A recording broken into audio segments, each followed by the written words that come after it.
저희 목차 한번 보시겠습니다. 이제 목차는 무구와 이제 설원에서부터 무구와 장엄구, 그다음에 무구 중에서도 정의무구, 굉장히 이 내포 무속이 되게 제가 처음 이제 접해봤는데요. 저도 생전 처음으로 자료를 본 거죠. 굉장히 다이나믹했어요. 어쩌면은 하얀 종이 이렇게 두껍지도 않아 하얀 종이 가지고 법사가 직접 가위를 항상 들고 다녀요. 이제 내포 지역 법사들은 가방에다가 가위하고 하얀 종이를 들고 다녀가지고 이제 구슬 초청한 현장에 가서 자기가 직접 그 자리에서 이제 어리는 거죠. 그리고 나서 이제 보통 경청이라고 부르는 굿이 이루어지는 공간을 이제 직접 이제 2, 3인조로 이루어진 법사들이 꾸미는 거죠. 이게 되게 다이내믹하다. 그리고 또 하나 이제 내포 무속 특징 중에 하나가 기주 친화적인 거야. 그러니까 이제 불교에서는 보통 제주라고 그러는데 이제 제를 살판한, 그러니까 한마디로 제가 설행되는 돈을 댄 사람들을 제주라고 그러는데 이제 무속에서는 기주라고 그러는 거죠. 이쪽 이제 기도를 하는 사람. 그래서 기주 친화적이어가지고 어떤 기주가 사는 집이 아주 작고 초라하면 거기에 맞춰서 이제 서리 작업을 하고 구청도 이제 소박하게 꾸미고 차리는 재물, 이제 진설하는 재물도 아주 이제 간단하게 하는. 그래서 기주 친화적인 그런 의례가 아주 제가 보기에는 굉장히 재밌었어요. 그래서 이제 저 같은 경우에는 이 논문 전체적으로 내포 무속을 중심으로 주로 이제 병굿이라고 불리는 병경. 내포 무속 또 하나의 특징이 굿을 하는데 서울, 경기나 이제 전라도, 그다음 경상도처럼 이제 그 무속, 그러니까 그 무당이 막 춤을 추고 음악을 연주함으로써 그 자리에 그 구수 현장에 자정한 신들을 기쁘게 해주고 달래가지고 그 구수 목적을 달성하는 형태가 아니라는 거죠. 여기서는 이제 그 무경이라고 불리는 무속 경문들이 있어요. 이제 불교 경전을 차용할 수도 있고, 이제 무경으로 이제 독자적으로 생산된 그런 경문들도 있는데, 그거를 독경을 함으로써 법사가 독경을 함으로써 이제 그 자리에 이제 신령들을 계속 이제 좌정을 시키는 거죠. 신령 강림을 시켜가지고 그 신령들의 힘을 빌리고 그 자리에서 종이를 오려가지고 한 그 서리들, 그 서리들의 서리로 이제 귀신을 포착을 해서 구수 목적을 달성하는 그런 형태입니다. 그래서 이거 되게 저한테는 재밌었어요. 그래서 종이로 만드는 신의 상징은 이제 3장에서 그거를 이제 불교 수륙제에서 보통 지화장엄이라고 불리는 그 불교 장엄이라고 불리는 번위패하고 이제 비교하는 작업을 해봤고요. 그다음에 4장에서는 축기를 위한 독경과 천도를 위한 법시. 그러니까 이제 불교 수륙제 같은 의례에서는 이제 양대축으로 투 트랙으로 가는 거죠. 시식하고 법문. 그래서 이제 시식하고 이제 또 법문 해주는 걸 법시라고도 그러는데 법식이라고도 하고 이제 그런 부분을 그러니까 한번 비교를 해봤습니다. 그리고 5장에서는 무속의 내전풀이와 이제 불교 시식을 비교를 해봤고요. 거기서 이제 수비상과 내전풀이, 그다음에 불교 구병 시식과 전시식, 그런 식으로 한번 이제 대조를 해봤습니다.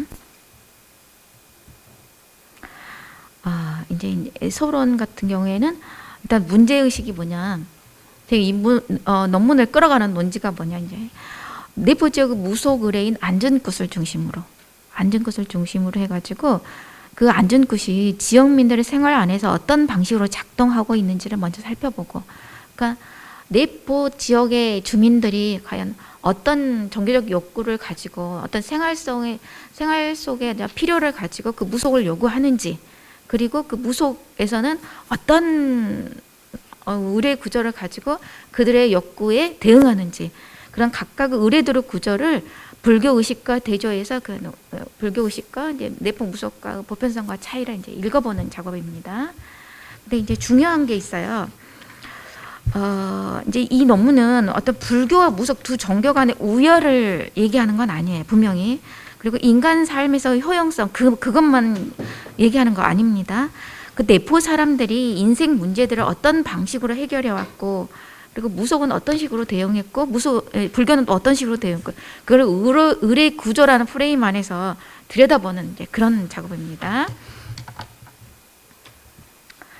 다음 2장 이제 무구와 장엄구입니다. 여기서 이제 첫 번째 장절 제목이 귀신을 거두는 종이 무구, 이제 설위라고 되어 있어요. 그 설위라는 이제 그 용어를 한번 살펴보시면 보통 우리가 설치하다 할 때 이제 그 설자고 세울 설자라고 하죠. 그다음 자리 위자인데 저 자리 위는 위자는 위목, 그러니까 그 신령들의 이름을 적은 위목을 설치하는 그런 거를 의미합니다. 그래서 보통 우리가 제장에서 굿이 이루어지는 그 공간에서 신령의 이름을 적힌 이제 그 위목을 설치한다는 것은 상징적으로 그런 신령들이 그 자리에 좌정한다는 걸 의미하죠. 이제 그 신령들이 강림함으로써 그 무속의 현장에서는 그 신령들의 힘을 빌릴 수 있는 구조가 완성되는 거죠. 그리고 이제 그 내포 무속에서는 병경을 설행한 장소가 뭐 따로 있고 그런 게 아니고 그 보통 병경을 한다, 뭐 안택굿을 한다 그러면은 당연히 그 기주의 집이겠죠.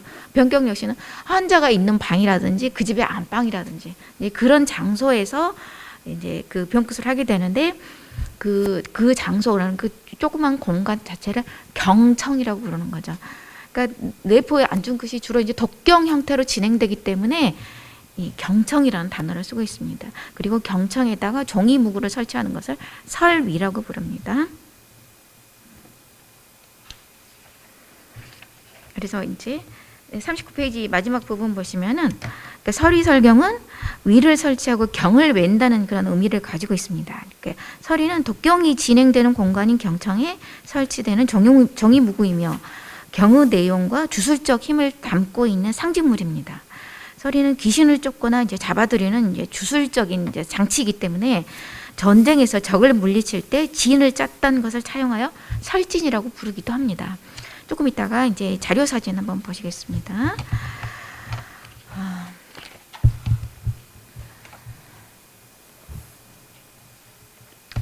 그다음에 이제 병경에 대해서 살펴보겠습니다. 그 병경은 안전굿이라고 하는데 이제 안전굿의 이제 그 맞은편에는 선굿이 있겠죠. 그래서 선굿에서는 뭐 춤과 음악 막 그런 사설 같은 걸 해가지고 굉장히 동작도 화려하고 음악도 화려하긴 한데 여기 충청도 병경, 내포 지역의 병경 같은 경우에는 법사 이제 두세 명 혼자 하기는 힘들거든요. 독경을 쭉 2, 3일간 계속 해야 되니까 병경 같은 경우에는 그래서 혼자 하기는 힘들고 또 누군가 한 명은 북을 쳐야 돼요. 이제 장단을 해줘야 되고 그리고 반드시 이제 보살 한 명을 끼고 그래서 보통 이제 2인 아니면 3인이 일조를 이루어가지고 이제 굿을 진행하게 되는 거죠. 그리고 주로 이제 독경하는 경전은 옥추경. 이 옥추경이라는 게 이제 도교 쪽 경전인데 도교 쪽 경전을 무속에서 그대로 이제 이어받아서 연행하는 거죠. 그리고 이 옥추경은 귀신의 뼈를 녹이는 굉장히 강력한 주력을 갖고 있는 경전이라 그래서 굉장히 무속에서 애용하고 있는 경전입니다. 그리고 천지팔량 신주경 같은 경우는 원래 이제 불교 어떤 동아시아 불교 지역에서 만들어진 위경인 거죠. 이제 그게 이제 그 무속에서도 이제 천지팔량 신주경을 이제 갖다 쓰는 거죠. 그래서 독경을 통해서 도교의 어떤 신령과 신장의 힘 그리고 이제 도교의 신령뿐만 아니라 그 법사 자신이 대부분 또 강신무인 경우도 있어요. 그래서 강신무인 경우도 있고 그냥 독경만 익히는 경우도 있는데 자신들이 모시는 자신만의 신이 있어요. 그 신도 이제 계속 불러들이는 거죠. 대부분은 이제 그 천계신이니까. 그리고 이제 설리 같은 경우에는 귀신을 위협하고 포착하는 도구다. 그러면 이제 다음 페이지에서 사진 보시면 알겠지만 그 설위 중에 철망 같은 경우는 이렇게 이제 그 옛날 죄인들이 머리에 쓰던 영수라고 하는 게 있거든요. 뒤집어 씌우는 거 있잖아요. 이제 그런 형태로 돼가지고 그거 갖다가 이제 그대로 이제 귀신을 그 안에다 가두는 이제 그런 상징적인 행위를 하는 거죠. 그 다음에 팔문 같은 경우에는 팔문은 여덟 방위를 이제 귀신이 들어오는 거를 막는 거를 의미하는 거죠. 그다음에 팔진, 금쇠진, 휘사, 철망 이제 그런 것들이 있습니다.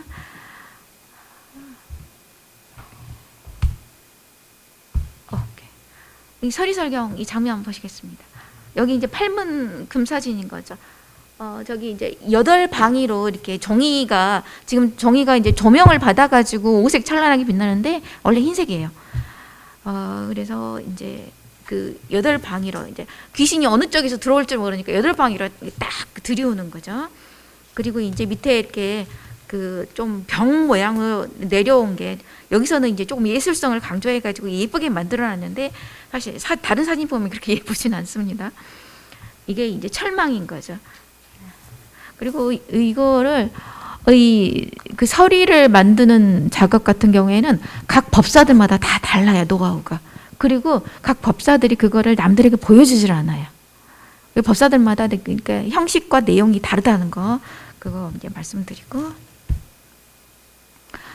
여기서 보시면 조금 더 철망 형태가 잘 보일 겁니다. 이렇게 팔문금사진 팔방으로 동서남북 사방, 사정방하고 그다음에 간방, 그러니까 사우방하고 그다음에 상하, 이렇게 해서 팔방으로 이제 이렇게 금사진을 펼치는 거죠. 그러니까 종이를 그물 형태로 이렇게 오려놓은 거죠. 이게 죄송합니다. 팔문 금쇠진입니다. 이게 보면은 그 각 사진마다 조금씩 형태가 다른 걸 알 수 있을 거예요. 그리고 심지어는 이제 그 인터뷰하는 그 연구자들한테도 이거를 잘 오리는 걸 잘 안 가르쳐주고 안 보여줄 정도로 굉장히 그 법사들 간에 이게 폐쇄적으로 자기들만의 노하우를 이렇게 잘 지켜나가는 모양입니다.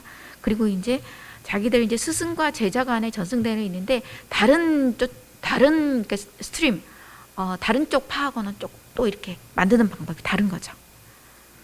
그 뒤에 보면은 전지 형태로, 중국에서 이제 전지 형태로 오리는 거 있잖아요. 그 일본 같은 데서도 그 무속에서 오리카미라 그래가지고 정이 오려가지고 이렇게 무속 현장에 쓰는 게 있는데, 아마도 약간 그 동아시아 그 한중일 삼국 간에 섞일 만한 기회가 있었던 것 같습니다. 제가 생각해서는.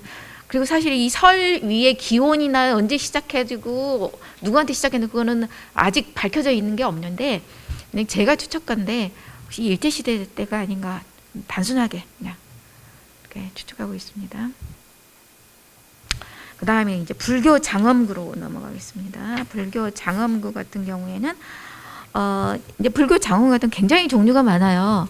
그 수륙제 할 때 보통 이제 제가 정리를 해보니까 거의 30개가 넘는데, 이 중에서는 어떤 외호 기능 그리고 결계 기능을 하는 이제 대표적인 장엄구 3가지, 항마번, 그다음에 금자빈 혹은 금단방, 그리고 진원집.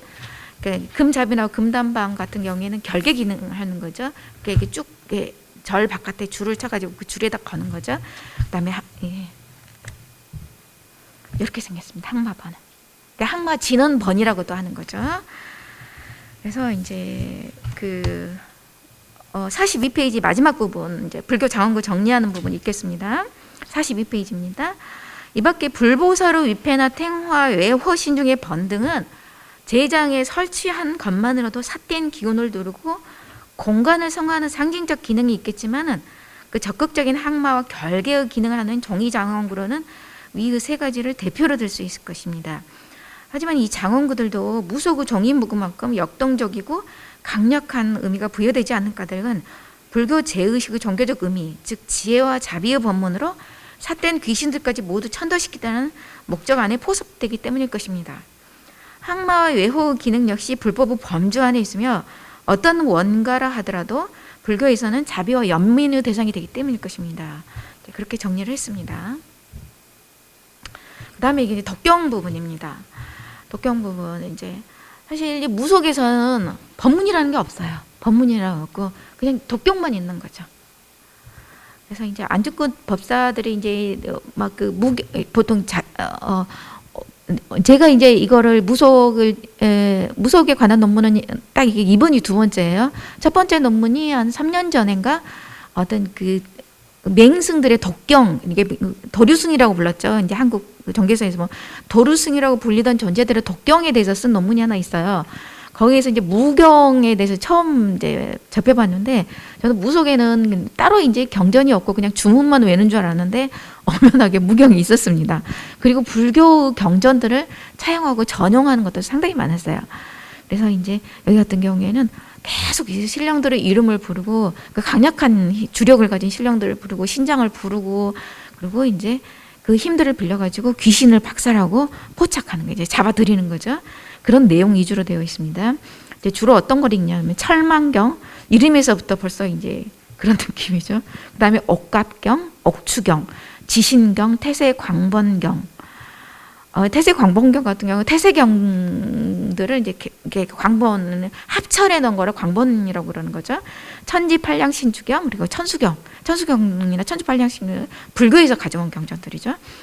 그래서 이제 무속에서는 인간의 문제, 무슨 병이라든지 약간 미친 병, 그 다음에 이제 집안에 탈이 나든지 동토가 난다든지, 이 동토라는 게 뭐냐면은 집안에 무슨 나무를 옮긴다든지 땅을 판다든지 무슨 물건을 옮긴다든지 해가지고 생기는 이제 그런 사소한 문제들 내지는 집안 식구들이 아픈 거 이제 그걸 동토라고 그러는데, 그런 문제를 해결하기 위해서 귀신을 공격하고 쫓고 위협하고 협박하는 그런 이제 어떤 네거티브한 이제 네거티브하고 굉장히 직접적이고 어떤 문제의 원인을 직접적으로 공격하는 그런 방식인 거죠. 그리고 대증적인 거, 증세에 대해서 바로 이제 처치하는 게 그런 식인 거죠. 근데 대신에 이제 불교의 제의식에서는 어떤 중생구제 해탈천도라는 본질적인 명제에 집중하는. 그러니까 설령 그 문제의 원인이 원가 귀신, 책주 귀신이라 할지라도 그 책주 귀신에게 법문을 들려주고 인과법을 일러주고 그리고 이제 그 깨달음을 얻게 해서 천도시키는 그런 방식을 쓰지 직접 그 원가를 공격하지는 않는다라는 거죠.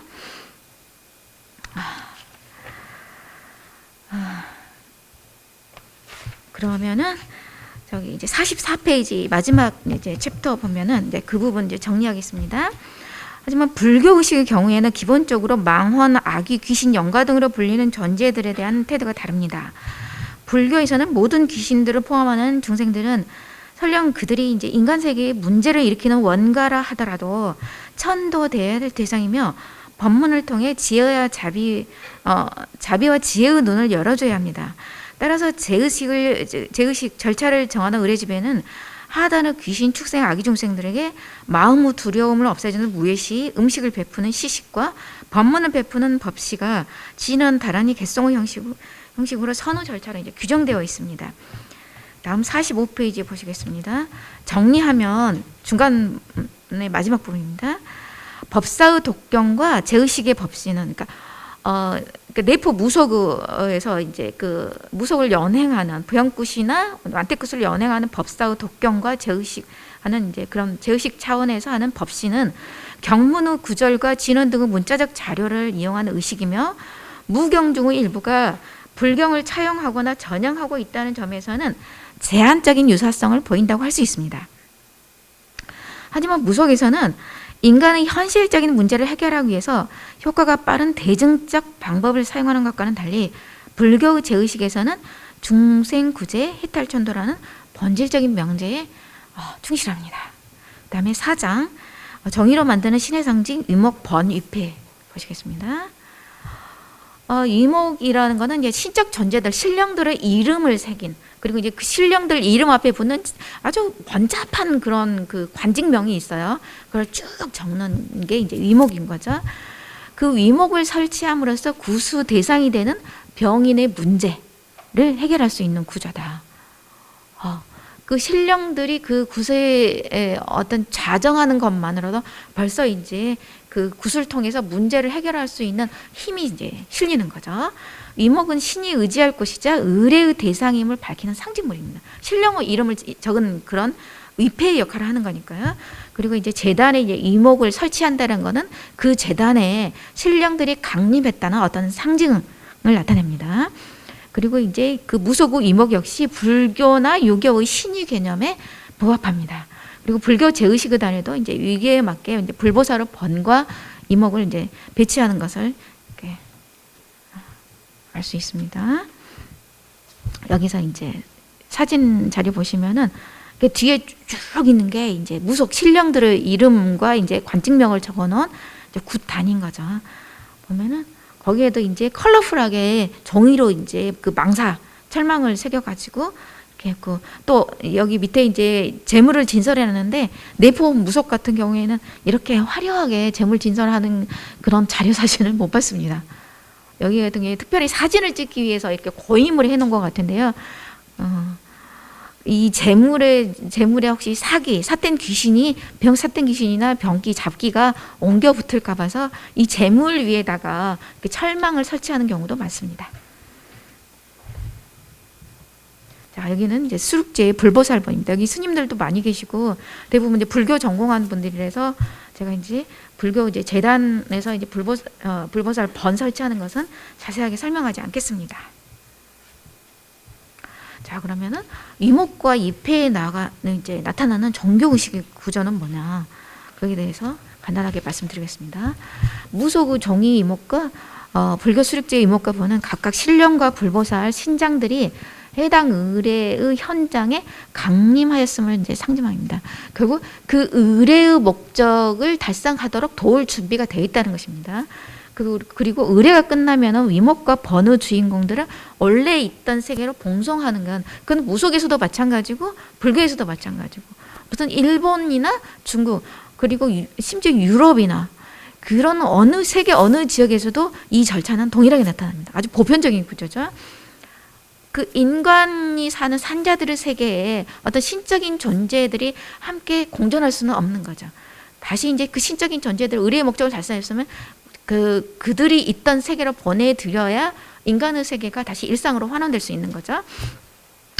이제 그거를 상징하는 행위가 뭐냐? 이목과 번을 이제 불사름으로써 뭐 소대라든지 마당 항구탱이라든지 그런 데로 이제 가서 그 이목과 번을 불태움으로써 의례의 현장은 다시 이제 일상으로 이제 환원하게 되는 거죠. 이거는 이제 종교학적으로 보면은 신을 인간 세계로 불러서 의례의 목적을 달성하고 난 다음에 이제 그리고 그 신적인 존재들에게 다시 이제 뭐 공양을 베풀어서 잘 먹이고 뭐 이제 성국 같은 경우에는 음악과 춤으로 기쁘게 하고 그리고 나서 다시 의례를 통해서 신과 인간 세계를 분리시키고 그들을 다시 있던 곳으로 보내는 이제 그런 종교 의례의 보편적 구조가 나타난다는 것입니다. 여기 같은 경우에 이제 그리고 무속에서 그 위목 태우는 사진 자료는 제가 끝내 못 찾았습니다. 그리고 이거는 소대에서 스님들한테는 굉장히 익숙한 장면일 거예요. 자, 그 다음에 5장 무속의 내전풀이와 불교의 시식입니다. 내전풀이, 그러니까 내전이라는 걸 제가 이제 한자를 각 연구자들마다 다 다르게 써놔서 제가 이제 연구자들한테 다 이제 이쪽 내포 무속 공부한 연구자들한테 물어봤더니 올내자에 정각 전자 쓰는 사람도 있고 안내자 정각 전자 쓰는 사람도 있고 그랬는데 올내자 정각 전자 쓰는 게 맞을 것 같습니다. 제 생각에. 그래서 이제 이거는 조금 약간 이견이 있는 부분이니까 한자를 제가 따로 변기를 안 했습니다. 무속의 내전풀이 같은 경우에는 본 의식을 마치고 나서 마지막에 수비까지 풀어 먹이는 절차다. 그리고 이제 서울 경기 지역 선굿에서는 이거를 뒤전치기라고도 부르는데 같은 내포 지역에서도 내전풀이에 대한 해석과 조금 의식 절차가 다른 것을 볼 수 있습니다. 그리고 이제 이 수비라는 게 뭐냐면 보통 수배라고도 하거든요. 뭐 따를 숫자 이제 무리배자 그렇게 써가지고 수배라고도 하고 수비라고도 부르는데 이거는 이제 영궁수배, 산신수배, 뭐 천신수배 하는 식으로 지신수배 하는 식으로 그러니까 주신들 이제 높은 신들을 따라다니면서 그들을 돕는 이제 시종신이에요. 보통 우리가 잡신, 잡기라고도 부르기도 하는데 근데 이제 이 존재들의 문제가 뭐냐면은 심통이 나면은 인간 세계에 이제 개입해가지고 병을 일으키는 존재들. 병을 일으키고 탈을 일으키고 병탈을 일으키는 존재들이라는 거예요. 그래서 무속 절차에서는 특히 내포 무속 절차에서는 반드시 이 수비에 대해서 이제 대접을 하게 되는 거죠. 근데 대접을 해도 다른 신들이 했던 것처럼 경청해서 격식을 갖추고 제대로 음식 상 갖추고 해서 안 하고 좀 경청해서 한 단계 나간 텐마루에서 한다거나 텐마루도 아니면은 마당에서 한다거나 그런 식으로 한 단계 낮은 대접을 하게 됩니다. 그리고 이제 음식상도 격식을 갖추지 않고 이렇게 하고 잠깐만 사진을 보시겠습니다. 사진 자료가 있었는데 일단 불교 구병시식 먼저 하겠습니다.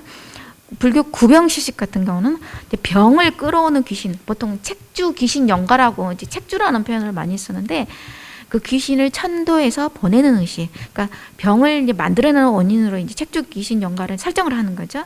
그리고 구병시식을 하더라도 법당 내부가 아닌 별도의 장소를 정해서 거행한다는 것입니다.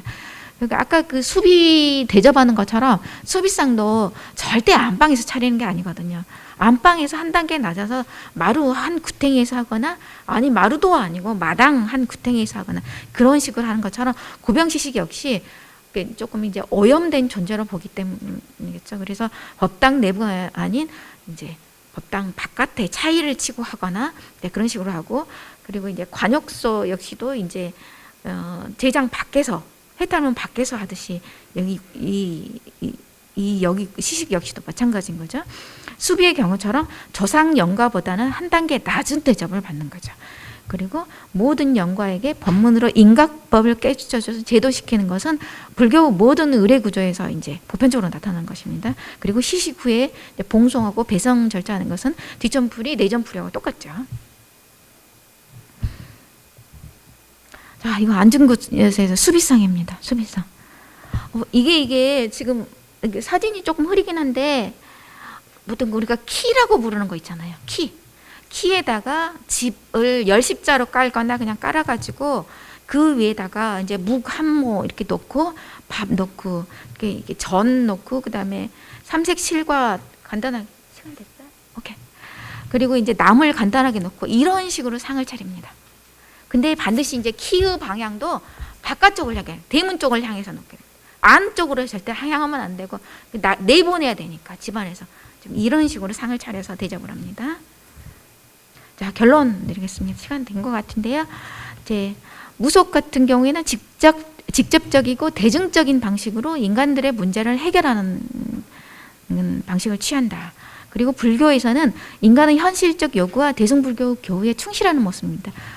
어떤 책주 귀신 영가를 하더라도 해탈, 천도 그게 이제 지상 과제인 거죠.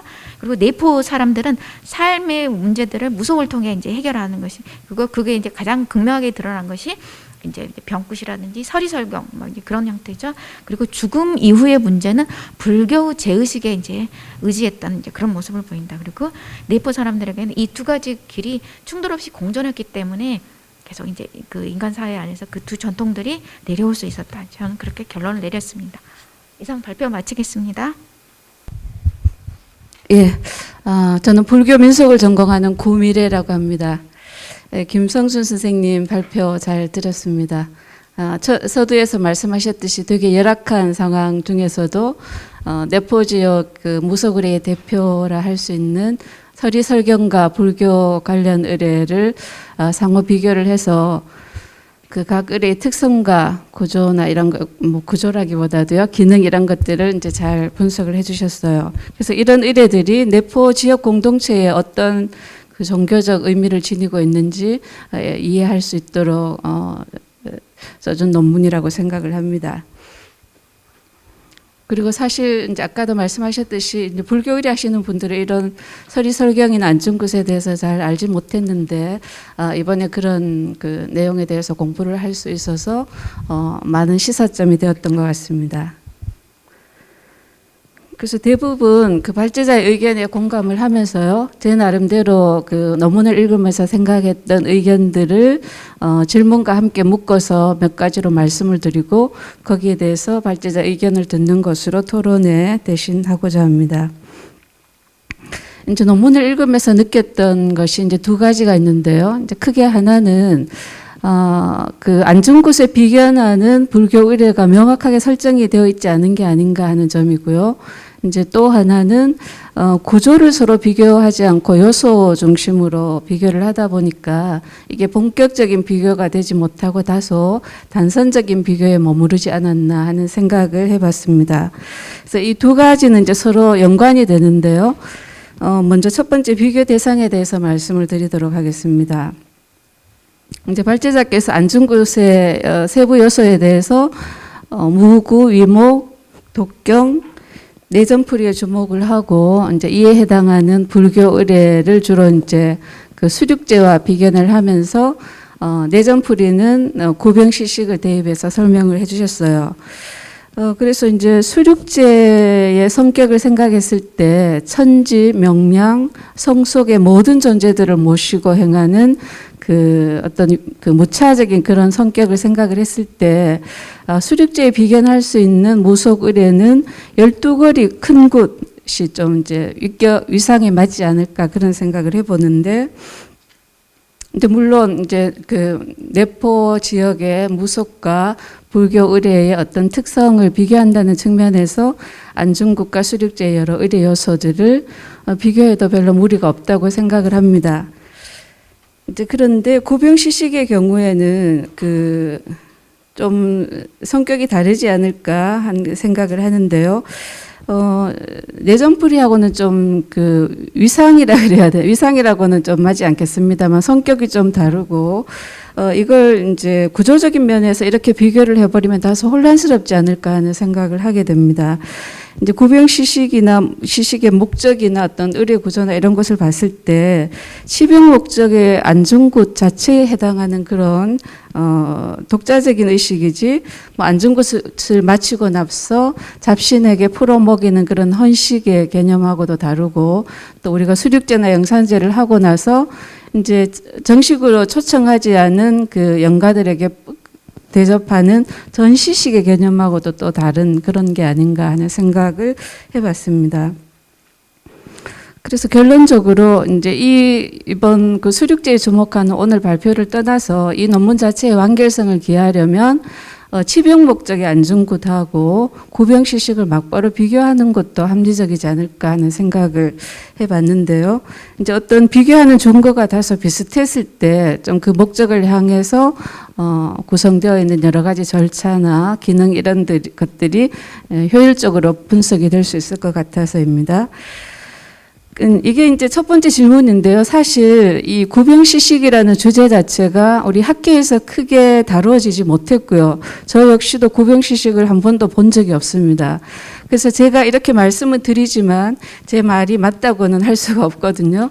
그래서 이제 첫 번째 그 발제자에게 하는 질문의 핵심은 구병시식을 그 변경이라고 하죠. 그 치병 목적의 안중굿의 구조와 동격으로 볼 수 있는가. 그러니까 구병시식이라는 의례 자체의 그 구조나 이런 의례 체계들이 변경과 같은 위상에 비견할 수 있는 그런 것인가 하는 것을 한번 묻고 싶고요. 만약에 그렇든지 또 아니든지 그렇다면 그 이유는 어떤 거라고 생각을 하시는지 이제 이 논문을 쓰셨으니까 그거에 대해서 질문을 하고 싶고, 그 다음에 제가 2번과 3번으로 이제 제시를 한 거는 다 이제 내용이 관련되는 거라서요. 묶어서 질문을 드리도록 하겠습니다. 아까도 말씀드렸듯이 의식 구조를 비교한 게 아니라 이제 요소 중심으로 비교를 하다 보니까 의례 체계가 본격적으로 다뤄지지 못했다 하는 점을 들 수가 있는데요. 이제 발제자가 제시하신 4개의 분석 요소 외에 좀 의식 구조 전반에 대한 그 중요한 부분들이 빠져 있지 않은가 생각을 합니다. 그러니까 이를테면 결계와 정화 의식의 부분에서 아까 이제 그 장엄 부분으로서 주로 결계를 이제 설명을 해주셨지만 실제 의례 의식의 어떤 내용으로서 이런 결계나 정화가 분명히 존재를 하고 있거든요. 그래서 예를 들어 안중굿과 같은 경우에는 집안에 부정을 가시기 위해서 부정물을 만들게 됩니다. 그래서 물에다가 뭐 수치나 고춧가루, 소금 이런 거를 띄워가지고 이제 집안에 부정을 가시는 그런 의식이 있는데 이제 이런 것들이 안 다뤄졌고요. 또 이제 부분적으로 요소 안에서 설명을 하다 보니까 이 의례들의 목적을 구체적으로 해결하기 위한 어떤 단계적인 과정이라고 그럴까요? 이런 것들이 명확하게 다뤄지지 않은 점들이 좀 아쉽고, 또 하나는 이제 단에 오르는 재물, 아까 이제 발제자께서 제 기주의 그 집의 성격에 따라서 굉장히 축소되기도 하고, 방대하게 설정되기도 한다고는 말씀드렸습니다만, 작게 차리더라도 어떤 재물의 특성이나 이런 것들이 있을 것 같아요. 그래서 이런 점들이 빠져 있어서 좀 본격적인 분석이 되지 못했는데, 이제 제가 아까도 말씀하셨듯이 만약에 구병시식과 변경을 막바로 비교한다고 했을 때는 좀 어느 정도 본격적인 분석이 가능하지 않을까 생각을 하고, 그랬을 때 구병시식에 대해서 조금 더 주목을 해보면, 이제 안중굿에서도 그렇고요, 구병시식에서도 그렇고 의례를 행할 때 팥을 뿌리는 행위가 굉장히 중요한 요소로 들어가게 됩니다. 구병시식 같은 경우에는 봉송을 할 때 이제 불을 다 끄고 나서 다란이를 염송하면서 영단을 향해서 법주 스님이 이제 팥을 뿌리시거든요. 그런 의미 자체가 이제 책주 귀신을 의시해서 모든 영가들을 이제 극락왕생토록 해서 이런 원결을 푸는 그런 의미가 담겨져 있는데 안중구에서는 어느 시점에 어떤 방식으로 팥을 뿌리는지 이제 궁금해서 한번 답을 부탁드리고요. 또 구병식식 같은 경우는 제가 직접 자세히 보지는 못했지만 계속 스님들께서 이제 말씀하시는 게 7가지 제물을 7가지 작은 그릇에 담아서 49개를 차린다고 말씀들을 하시거든요. 그래서 뭐 49가 가지고 있는 그런 상징성과 함께 되게 독특한 구병의식의 제물이라고 할 수가 있는데 혹시 안중굿에서도 어떤 축기의 의미로서 이런 성격의 그 제물이 살펴볼 수 있는지 그것도 한번 여쭤보고 싶고요. 그 다음에 기타에서는 그냥 참고적인 내용으로 이게 이제 내포 지역의 굿과 불교리를 비교하는 것이기 때문에 서리설경을 내세우기보다는 안중굿이라고 하는 표현이 더 합당하지 않을까 생각을 하고요. 그리고 이제 사장에 종이로 만드는 신의 상징에서 유목이나 번, 위패 이런 것은 이제 전부 다 이름이 명명되는 이제 이름이 명시되는 그런 위목이라 할 수가 있는데요. 이제 무속에서도 불교에서도 어떤 신적 존재의 상징으로서 그 존재 자체로 그냥 그걸 상징하는 그런 것들이 있거든요. 이름을 반드시 쓰지 않더라도 이제 대표적인 게 넉전이나 지 이런 것들을 볼 수가 있는데 이게 무속과 불교를 넘나드는 중요한 의례 요소이기도 합니다. 그래서 위목이라 했을 때 그게 반드시 어떤 구체적인 존재만이 아니라 이승과 반대편에 있는 그런 초월적인 존재를 이제 포괄하는 것이기 때문에 이런 데 대한 총체적인 언급이 필요할 것 같습니다. 그리고 계속 이제 제가 말씀을 드렸습니다만 이제 너무 방대한 주제를 요소별로 다루다 보니까 조금 집약적인 그런 부분이 부족해서 나중에 이제 다시 논문을 쓰신다면 서리설경이니까요. 서리에 주목을 해서 서리라는 게 이제 종이 장엄으로 위목을 쫙 펼치는 거니까요. 여러 가지 기능이 있습니다만 이제 그거에 주목을 해서 불교와 무속의 종이 장엄을 비교를 한다든지 또 설경에 주목을 해서 무속에서 이제 독경을 하는 그런 경전들의 불교적 요소가 많이 들어와 있다고 하니까 그런 부분들을 본격적으로 분리하는 것도 좀 더 연구에 심층적인 걸 기할 수 있는 그런 부분이 아닐까 해서 말씀을 드렸습니다. 예, 이상으로 논평에 대신하고자 합니다. 감사합니다.